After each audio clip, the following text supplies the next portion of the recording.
Muito bem, estamos aqui agora ao vivo na nossa live aqui, na nossa transmissão de recapitulação da lição da Escola Sabatina. Quero saudar você, amiga, amigo, que está aí do outro lado da telinha, que tem buscado informação para ter uma vida espiritual melhor, uma vida espiritual mais próxima de Jesus.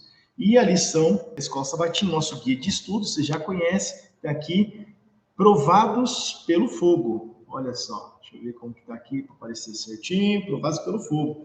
E a gente está na lição 10. E essa lição tem muitas aplicações para a nossa vida diária. Mansidão no crisol. Nós vamos conversar um pouco sobre esse tema, mas antes vamos pedir a instrução do Espírito Santo. Vamos nessa? Feche seus olhos aí, aonde você estiver. Mesmo se você esteja assistindo esse vídeo em outro dia da semana, faça esse momento um momento especial do seu contato com Deus. Bom? Senhor Deus, mais uma vez nós estamos diante do seu trono de amor, do seu trono de graça. Nós passamos durante esses dias da semana estudando os versos bíblicos, os textos do espírito de profecia, relacionado à mansidão e à postura do cristão em meio ao crisol. Então nós lhe pedimos, Senhor, venha ser o nosso professor. Permita que ele, o mestre dos mestres, o Espírito Santo, conduza esse momento de recapitulação da lição. Esteja conosco, no nome de Jesus. Amém. Antes de começar aqui, eu quero estender a você, amiga, amigo que está aí do outro lado, um convite especial para vir aqui no nosso Espaço Novo Tempo de Mogi Guaçu. Fica aqui no Colégio Adventista de Mogi Guaçu, então nós aguardamos por você. Ok? Mansidão no crisol.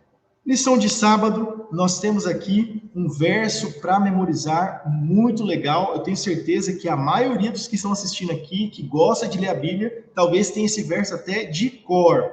Olha só. Bem-aventurado os mansos. Sabe por quê? Porque eles vão herdar a terra. Sabe que o maior objetivo do cristão é amar Cristo. Esse deve ser o maior objetivo do cristão. E por esse amor a Cristo, nós herdamos a terra. Interessante, né? E olha só, quando a gente pega a palavra-chave desse texto de Mateus, capítulo 5, verso 5, nós encontramos aqui algo bem interessante. Só um instantinho, a produção está vindo aqui. Só um minuto.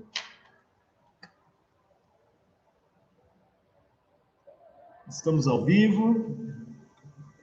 Posso continuar? Um problema técnico aqui, mas vamos continuar.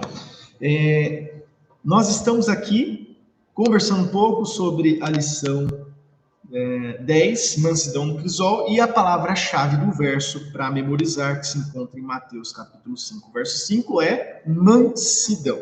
Ou melhor, mansos. Mansos. Quando a gente vai na concordância bíblica da Sociedade Bíblica Brasileira, nós encontramos alguns dados interessantes. Nós percebemos que, de acordo com a concordância ao trava-língua, de acordo com a concordância bíblica da Sociedade Bíblica Brasileira, a palavra manso aparece em 10 textos. Veja, 66 livros de Gênesis ao Apocalipse, e a palavra manso aparece somente 10 vezes. E dessas 10 vezes, nós dividimos as passagens aqui entre Novo e Velho Testamento. São 6 passagens no Velho Testamento e 4 passagens no Novo Testamento. Você percebe que é poucas são as vezes que aparece.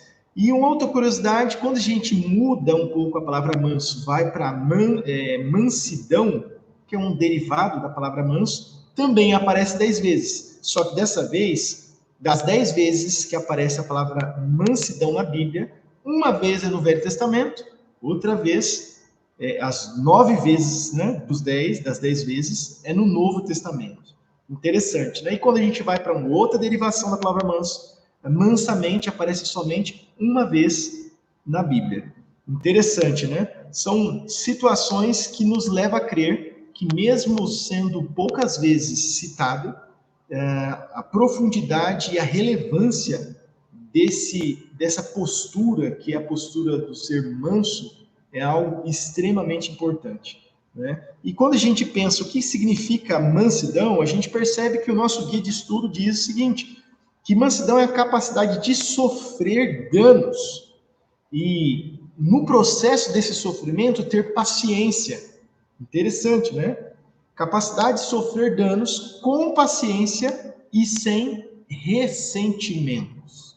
Isso é algo muito interessante mesmo, né? Porque uma vez que a gente está sofrendo dano, a lição nos traz, né? Cada dia uma aplicação diferente sobre essa postura de mansidão, de humildade, e inclusive para com as pessoas que nos perseguem, nós vamos ver isso aqui mesmo, né? Então, o que a gente tem que ter na mente? A lição dessa semana sempre nos canalizou para entendermos que o manso e humilde de coração, ele aprende com Cristo, porque Cristo é manso e humilde de coração. Uma vez que eu sou transformado por aquilo que eu contemplo, não é? Se eu contemplar cada vez mais Cristo, mais semelhante ao caráter e nobreza e humildade e mansidão dele, eu vou ter. Interessante, mas vamos avançar, pois o tempo ele corre muito mesmo. E aqui, na lição de domingo, pão quebrado e vinho derramado. Esse é um verbete, né? É um texto, é um pedaço de um texto de um autor chamado Oswald Chambers. Diferente o nome do cidadão, né? Oswald Chambers. Ele diz o seguinte, que nós devemos nos tornar pão quebrado e vinho derramado. Interessante, não? A nossa vida deve ser de servir ao próximo. O pão, no seu formato original, para ele servir de fato de alimento, ele tem que ser despedaçado, ele tem que ser quebrado, né? O vinho, para ele alcançar, não é, o seu objetivo, que é saciar a sede, trazer um gosto agradável à boca da pessoa que toma, ele precisa ser derramado no copo, derramado na boca da pessoa. Então, a nossa vida tem que ser de servir, né? De servir. Só que esse processo de se derramar, de se quebrar, não é um processo assim tão agradável. Não é um processo assim tão simples assim, né? E a lição de domingo traz dois exemplos. O exemplo de Moisés, que teve a sua vida, né, despedaçada, teve sua vida, né, derramada no processo de servir o povo. Moisés, ele teve uma trajetória bem assim desafiadora. Eu não sei se você já teve a oportunidade de trabalhar numa função de liderança, quer na igreja, quer no trabalho, quer na escola, quer, enfim, na comunidade que você vive. E uma das coisas mais, assim, desafiadoras é você querer fazer o bem para a pessoa e a pessoa te detratar, a pessoa te maltratar, a pessoa falar mal de você. E aconteceu isso, né? Por diversas vezes. A trajetória do nosso grande patriarca foi marcada, né, por essas fofocas, por essas injustiças, né, e ele teve essa jornada de dificuldade. José do Egito, mesma coisa. Né? Para José chegar no posto de comando geral, de governador do Egito, ele teve um longo caminho de crisol, né? Começou com a traição dos irmãos, com o desejo dos irmãos de tirar a vida dele, depois de ser vendido como escravo, de trabalhar e dar o máximo dele. Ele fez de tudo e mais um pouco para servir, né, ali na casa de Potifar, e foi acusado de algo muito sério, de tentativa de estupro. Imagina só, um cidadão decente, honesto, que fugia da aparência do mal, ser acusado de estupro. Né? E foi levado à prisão, ficou alguns bons anos lá preso, né? Ao passo que aonde ele era plantado, ele florescia. Interessante, né? Existe até um livretinho, Floresça no Jardim que você foi plantado. Traz várias e boas lições de como nós devemos nos comportar no momento de crisol. E a mansidão, a humildade dele, de José, que passou por essa trajetória de traição, de prisão, o levou né, a alcançar os planos de Deus para a vida dele. Através dessa vida de humildade, né, de desvelo, de mansidão, ele conseguiu salvar dezenas e milhares de pessoas da fome, inclusive outras nações além da nação do Egito. Mas ainda na lição de domingo, a gente tem que correr, porque o tempo aqui avança muito. Produção, vai até que horas aqui? 10 e quanto, produção?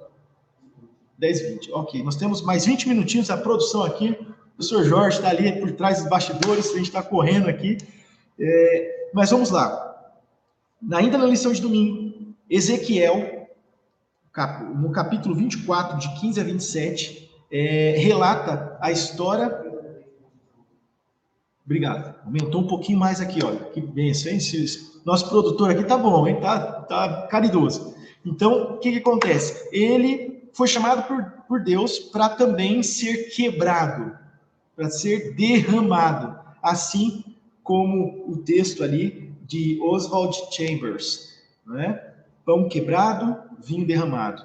Ezequiel chegou a ponto de perder a sua esposa e não poder chorar, não poder lamentar, para cumprir as profecias, os planos de Deus em salvar, de certa forma, de maneira direta, né, o seu povo. E aí eu pergunto para você, quais são as missões e quais são os chamados? Chega mais perto, nem nosso amigo Luiz Gonçalves. Quais são os chamados? Quais são as missões que Deus tem te dado? Quais são os crisóis que Ele está permitindo você passar por um propósito maior que ainda a gente não entende, a gente não enxerga? Como você tem suportado, não é? E se derramado e deixado como um pão ser quebrado para o cumprimento desse propósito. Percebe? Através da mansidão e humildade a gente consegue cumprir o propósito de Deus. Mas vamos avançar aqui. Na lição de segunda-feira, intercedendo pela graça. Essa lição continua ainda contando um pouquinho mais sobre a vida desse grande patriarca, Moisés. Moisés, né? Um dos maiores líderes que a Bíblia nos relata. Teve um momento que Moisés, ele, diante de Deus, e isso a gente vê aqui em Êxodo capítulo 32, do 1 a 14, diante de Deus ele intercede pelo povo. Ele intercede pelo povo, a ponto de Deus falar para ele, olha, chegou num nível que esse pessoal aí não merece mais viver. Não merece. Eu vou terminar com todos eles, eu vou tirar a vida de todos, e através de você eu vou fazer uma nova nação. Você imagina só. Eu até assisti um vídeo essa semana, um pastor ali que estava comentando a lição, usou o seguinte exemplo. Imagina você dentro de uma empresa, e aí o seu líder coloca você como líder de uma equipe, e a equipe não está dando o resultado que você precisa que ela dê, você precisa apresentar os resultados, precisa alcançar os objetivos, as metas da instituição, da empresa, e aí o seu líder maior chega e fala assim, olha, manda todo mundo embora, 100% das pessoas montam um novo time e eu vou dobrar, eu vou promover você para uma outra função. Já parou para pensar? Será que foi tentador para o patriarca? A Bíblia nos diz que de maneira nenhuma ele aceitou essa proposta. Pelo contrário, ele intercedeu pelo povo e ainda a Bíblia diz que fez Deus se arrepender de ter pensado em destruir o povo. O poder da intercessão.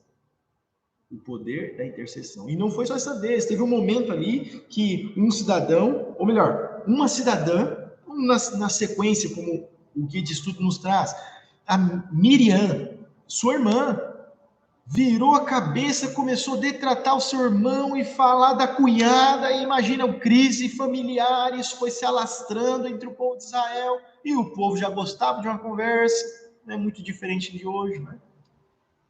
Uma fofoca. E sabe o que aconteceu? Deus pesou a mão dele sobre a vida de Miriam.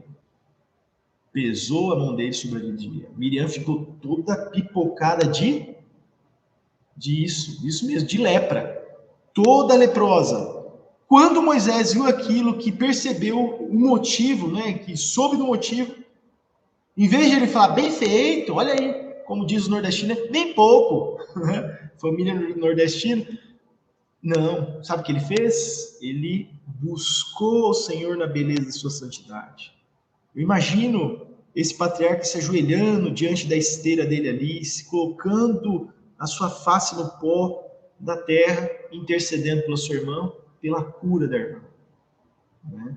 E isso aconteceu. Deus viu no coração de Miriam um arrependimento, não um remorso. Existe uma diferença grande, né? E Deus a curou. Mas as coisas continuaram. Um cidadão chamado Coré começou a fazer um motim, levantar uma grande oposição contra esse líder, esse cidadão manso, Moisés. E aí sabe o que aconteceu? Deus falou assim, eu vou acabar com a vida desse cidadão. E com dois amigos dele. Moisés, não, Senhor, não faça isso, calma aí, não é por aí, por favor, perdoe. Só que chegou um nível que Deus teve que destruir Coré e os seus amigos, porque Deus é um Deus onisciente. E mais um pouquinho o povo começou a reclamar, né? Porque esses homens, né? Esses rebeldes morreram. O povo começou a reclamar, e aí Deus disse, olha, eu vou acabar com o povo. Não, Deus, não faça isso. Imagina só, o pessoal do Egito, quando olhar, ver que o povo morreu, vai falar, olha, tá vendo? Deus tirou o povo daqui para matar eles lá nas montanhas, no deserto, então Deus não faça isso. E Deus, de fato, não fez. Poder da intercessão. E você, tem motivos para interceder? Você tem um nome para interceder? Quem que é a pessoa que precisa da sua intercessão? Talvez seja uma filha que está assumindo um relacionamento que você sabe, como mãe, como pai, que não é algo bom para sua filha. Talvez seja um filho que está andando com más amizades e você já viu muitos e muitos exemplos de que essas más amizades, como diz o preceito, as más amizades corrompem os bons hábitos. Talvez seja uma decisão financeira, que você está no impasse. Talvez seja uma crise de saúde na família, alguém enfermo. Isso não é gostoso, não é palatável, não é agradável. Essas semanas passadas aí, nós visitamos algumas vezes lá na casa da minha sogra, uma amiga dela de longas datas, definhando com câncer, em cima da cama. Uma pessoa muito boa e um crisol muito grande. E a gente intercedeu e Deus permitiu o melhor na vida. Mas o fato é, qual que é o motivo pela qual você precisa canalizar energia, canalizar tempo para interceder? Interceda, não existe limites para o poder da mão invisível de Deus. Tem você o desejo? Coloque aí no seu coração, anote no papel os motivos e se deleite no Senhor. É isso que diz Salmos. Quando a gente se deleita no Senhor, o Senhor concede os desejos do nosso coração. Mas vamos avançar. Terça-feira, amar quem nos fere. Uau! Amar quem nos fere. Essa lição, confesso que é uma lição que, pelas nossas próprias forças, é quase que impossível, né, praticar. Somente pelo batismo diário do Espírito Santo você consegue perdoar e demonstrar amor. E essa demonstração de amor é diferente do amor que a gente imagina, né? Porque amar quem nos ama é muito simples e fácil. É muito simples e fácil. Agora, amar quem nos persegue, quem nos fere, quem nos prejudica, isso não é fácil. Tanto que existe um pensamento aqui, logo no início da lição, que diz assim, alguém disse, amar nossos inimigos, então, não significa que devemos amar a lama em que a pérola está enterrada. Significa que amamos a pérola que jaz na lama. Deus não nos ama porque somos amáveis por natureza, mas nos tornamos amáveis porque Ele nos ama. Interessante, né? Essa analogia de lama em volta da pérola, sabe o que significa? Que nós somos a joia de Deus. O ser humano é a pérola de Deus. Nós não devemos amar a lama que nos faz ficar triste com a pérola. Nós devemos amar a pérola, entende? Então, as lamas, as atitudes, as posturas, isso de fato é intragável. É difícil, não tem como. Nós nos nascemos para gostar do que não é bom para a gente. Pelo contrário. Mas quando a gente vê o contexto aqui, nos chama muita atenção, muita atenção. Porque quando a gente olha para a postura de Deus, a gente percebe nele o exemplo dado. Porque em Mateus, no capítulo 5, verso 43 a 48, são 5 versos só. Lá diz o seguinte, que Deus, o próprio Deus, ele faz a chuva cair, e a chuva para essa terra é uma bênção, não é, uma? A chuva faz florescer, faz frutificar, faz amadurecer o grão na espiga, não é? A chuva traz vida para essa terra. E a chuva é uma bênção. E a bênção de Deus, a chuva, não cai só em cima da plantação dos justos, em cima, sabe assim, da propriedade das pessoas boas. Não. As bênçãos de Deus recaem sobre os bons e os maus, sobre os justos e os injustos. Por isso que a gente tem que nos esforçar, né? E quando Cristo pediu para a gente amar as pessoas que nos perseguem, orar pelas pessoas que nos perseguem, é um exercício de abnegação, um exercício de humildade, um exercício de mansidão. Veja, a partir do momento que eu tomo a decisão, a postura de amar, não de bajular, de ficar abraçando, não. Esse tipo de amor aqui é demonstrar respeito, é demonstrar atitudes de consideração, de apreço, porque do outro lado, existe ali, e uma das lições dessa semana nos mostra o porquê, né, as pessoas agem como agem. A pessoa ela tem uma baixa autoestima, por isso que ela se sente que tem que demonstrar que ela é boa em tudo, e aí automaticamente essa pessoa passa a ser prepotente, arrogante, soberba. Todas essas características externadas pelas atitudes representam um vazio dentro do coração. E esse vazio, ele só pode ser ocupado pelo mestre dos mestres, que é manso e humilde de coração. Então, quando a gente percebe uma pessoa nos ferindo, nos maltratando, nos rechaçando, vamos demonstrar zelo para essa pessoa. Cuidado pelos filhos dessa pessoa. Trato ao falar com essas pessoas. Porque dessa forma nós vamos estar seguindo o exemplo do próprio Cristo Jesus, né? Muito bem, vamos avançando aqui, boca fechada, lição de quarta-feira, nós temos poucos minutos para concluir o nosso momento de revisão da lição da Escola Sabatina, e aqui, boca fechada. Meu pai, ele falava assim, quem fala demais, dá bom dia a cavalo. Olha só, uma outra expressão, boca fechada, não entra mosquito, né?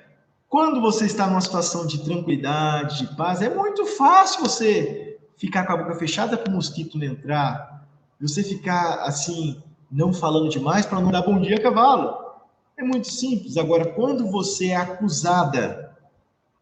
acusado de uma situação que você tem a plena certeza que você não fez, uma situação injusta, uma fofoca, sabe? Um diz-que-disse, ou de ter acusado de ter pego algo que fira a nobreza do seu caráter, as virtudes, né, de consideração, de apreço, de estima das outras pessoas, você inconscientemente, involuntariamente, se projeta para se defender.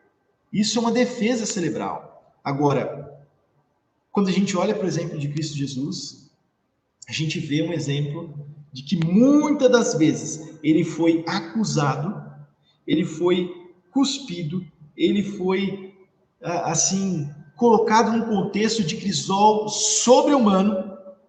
E qual foi a postura dele? Silêncio. Silêncio. Isso é interessante, né? Mas como nós, seres humanos, alguém pode estar pensando, mas Jesus é Jesus, é fácil para Jesus. 100% homem, 100% Deus. Natureza única. Único da espécie. Unigênito, único da espécie. Né? Como que Jesus conseguiu? Ele conseguiu porque ele tinha comunhão diária com o Pai. Ah, ok, eu já sei disso, que o sucesso de Jesus é por conta da comunhão diária com Deus, o Pai. Mas o quanto disso eu e você, minha irmã, meu irmão, tem praticado? O quanto dessa comunhão diária a gente tem praticado? Porque esse foi o segredo de Jesus para vencer, para ser um homem humilde, manso. Não é? Tanto que muitas das vezes ele foi levado ali, né, no momento do seu julgamento, diante de Anás, Caifás, Pilatos. As testemunhas começaram a vir, não é? A acusá-lo. E eles instigavam, mas você não fazia milagres? Mas não é você o Cristo, o rei dos judeus? Como é que é? Diz aí. Tá vendo? O que eles estão dizendo então é verdade? Em outras palavras, você está ficando em silêncio, então quem cala consente? Não é assim que diz o dito popular? Quem cala consente? Nem sempre consente. Quem cala demonstra a humildade que tem em seu coração. Deus, ele está ávido em defender os seus filhos.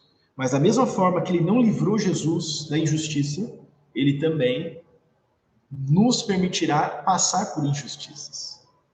Porque é no fogo do ourives que nós temos a nossa vida burilada, transformada.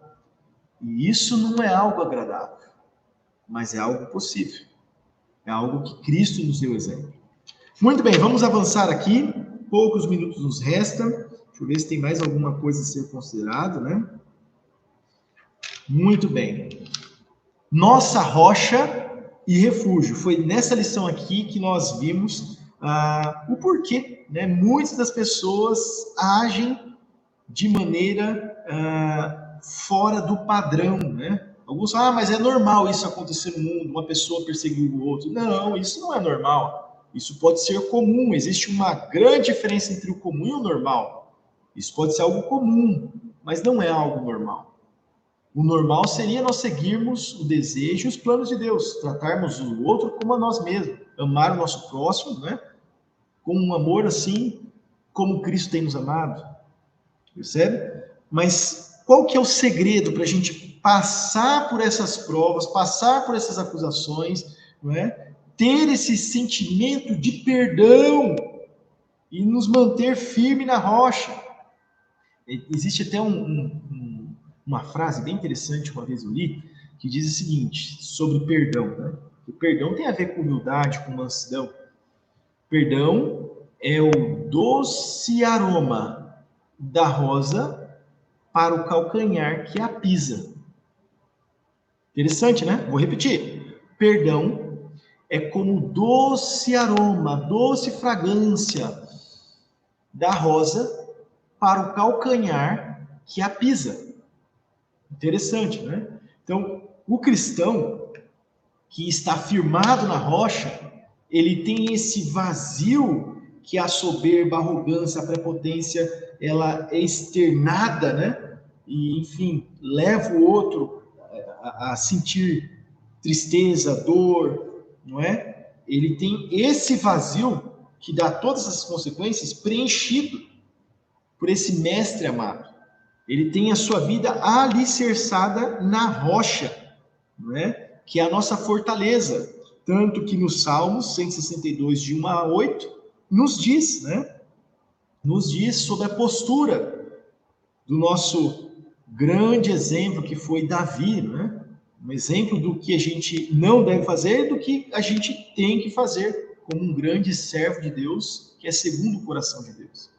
Só que nesse dia aqui, na quinta-feira, uma das coisas que mais me chamou a atenção, e eu quero aqui até começar as considerações finais, e até peço aqui a sua permissão para também entrar na lição de sexta, que é uma lição um pouco mais assim, né, resumida, um estudo adicional, porque tem uma ligação de um texto do Espírito e Profecia aqui de quinta-feira com um texto do Espírito e Profecia que tem lá os estudos adicionais na sexta-feira. E o texto diz o seguinte, o texto se encontra na meditação matinal de 1995, no dia 15 de outubro, na página 295, né? Meditação, o cuidado de Deus, escrita pela irmã White, né? Essa serva educadora, e ela diz o seguinte, sem causa, os homens se tornarão os nossos inimigos. Já parou para pensar? Sem causa, sem motivo nenhum, as pessoas vão tornar seus inimigos. Simples assim, isso para nos preparar. Os motivos do povo de Deus serão mal interpretados, não somente pelo mundo, mas por seus próprios irmãos. Percebeu o que ela disse aqui? Os motivos que Deus... Os motivos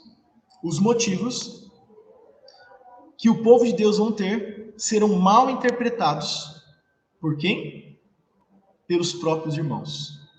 Interessante, né? E continua. Os servos do Senhor serão colocados em situações difíceis. Será criada uma tempestade num copo de água para justificar situações difíceis.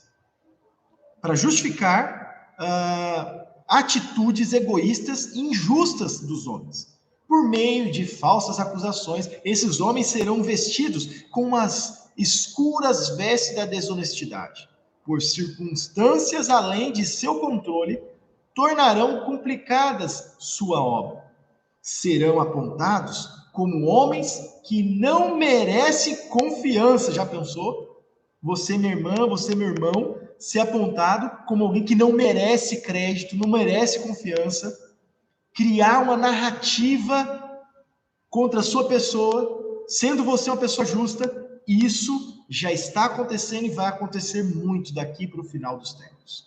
E conclui, olha que interessante, os servos de Deus devem amar-se com a justiça de Cristo. Deve-se armar-se, né? Se armar com a justiça de Cristo. Serão chamados exagerados e fanáticos, mas que não desanimem. Olha só, a mão de Deus está na direção de sua providência, guiando sua obra para a glória de seu nome. E olha que interessante, o porquê nós devemos, no Crisol, nos manter firmes e constantes no Senhor. Olha o que diz aqui no estudo adicional de sexta-feira. A pessoa que, diante dos maus tratos ou de crueldade, deixa de manter a mente calma e confiante, rouba de Deus o direito de revelar nela sua perfeição de caráter.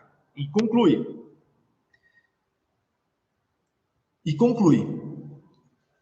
A humildade de coração é a força que dá vitória aos seguidores de Cristo. É a garantia de sua ligação com as cortes celestiais, as cortes do alto. Percebe? A nossa humildade, a nossa integridade de coração, a nossa mansidão é o que carimba com o selo de Deus, de aprovação de Deus, a nossa vida. E demonstra para toda essa geração, para todo esse mundo que nos cerca, que nós somos e estamos sendo guiados pela divina providência. Tem você o desejo de ser mansa, de ser manso, de ser humilde de coração? Se você tem um desejo, eu convido você a fechar seus olhos para nós fazermos aqui uma oração, pedir o auxílio de Deus nesse tocante. Senhor Deus, nós acabamos de rever a lição da Escola Sabatina, de forma que muitas lições aqui aprendidas sobre mansidão e humildade. Nós queremos muito, Deus, ser os teus servos, que cumpra fielmente com a parte que nos corresponde, mas, sobretudo, seguindo o exemplo de Cristo Jesus. Mais uma vez, nós lhe agradecemos por essa oportunidade, que mesmo à distância, mas de receber uma palavra bíblica, uma palavra de carinho, de amor, concedida dos céus para cada um de nós. Em nome de Jesus, amém. É isso mesmo, amiga, amigo, encerramos aqui o nossa revisão do guia de estudo da lição da Escola Sabatina. Conto com vocês na próxima semana. Nós vamos recapitular Esperando no Crisol. Deus abençoe e até a próxima.